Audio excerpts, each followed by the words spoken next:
कृष्ण और राधा की प्रेम कहानी। कृष्ण और राधा की प्रेम कहानी भारतीय संस्कृति और परंपरा की सबसे अनमोल कहानी में से एक है। यह प्रेम सिर्फ एक सांसारिक प्रेम नहीं बल्कि एक दिव्य प्रेम का प्रतीक है जो भौतिक सीमाओं से परे है और आत्मा के गहरे संबंधों को दर्शाता है। कृष्ण और राधा का प्रथम मिलन कहानी की शुरुआत वृंदावन से होती है, जहाँ राधा का जन्म होता है। राधा गोपियों की रानी थी और उनका सौंदर्य अनुपम था। वे अपने गांव बरसाना में रहती थी।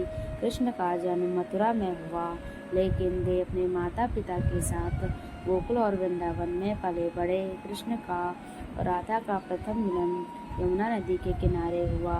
कृष्ण के मोहक व्यक्तित्व और उनकी बांसुरी की धुन से राधा का मन उनकी ओर खींचा गया। राधा और कृष्ण की आंखों ने पहली बार एक दूसरे से मिलने पर जो प्रेम प्रकट किया वह स्वाभाविक था और अनंत प्रेम का प्रतीक बन गया।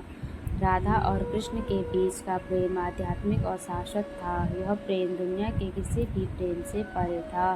कृष्ण का बालपन और उनकी शरारतें राधा के हृदय को मोहित कर लेती थी। वृंदावन की गलियों में कृष्ण की बांसुरी जब भी बजती, राधा और अन्य गोपियाँ अपनी सुध बुध खोकर उनकी ओर खींची चली जाती। राधा का कृष्ण के प्रति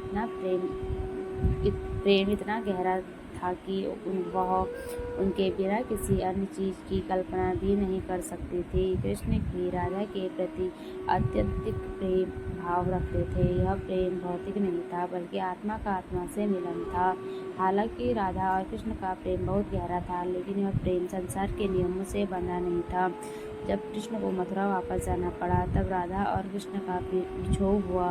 यह विरह केवल शारीरिक दूरी का प्रतीक था, क्योंकि राधा और कृष्ण के प्रेम में यह दूरियां मायने नहीं रखती थी। उनका प्रेम आध्यात्मिक था और दोनों हमेशा एक दूसरे के हृदय में निवास करते थे।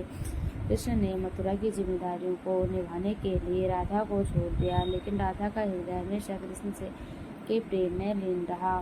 राधा और कृष्ण की प्रेम कहानी का महत्व। कृष्ण और राधा की प्रेम कहानी हमें यह सिखाती है कि प्रेम केवल उस भौतिक शरीर का मिलन नहीं होता, बल्कि यह आत्मा और भावनाओं का मिलन होता है। यह प्रेम निस्वार्थ और होता है, जिसमें त्याग और समर्पण का भाव सर्वोपरि है। आज भी कृष्ण और राधा की प्रेम कहानी को भौतिक और प्रेम का उत्कृष्ट उदाहरण माना जाता है। राधा और कृष्ण के प्रेम को केवल एक कहानी के रूप में नहीं बल्कि एक आध्यात्मिक यात्रा के रूप में देखा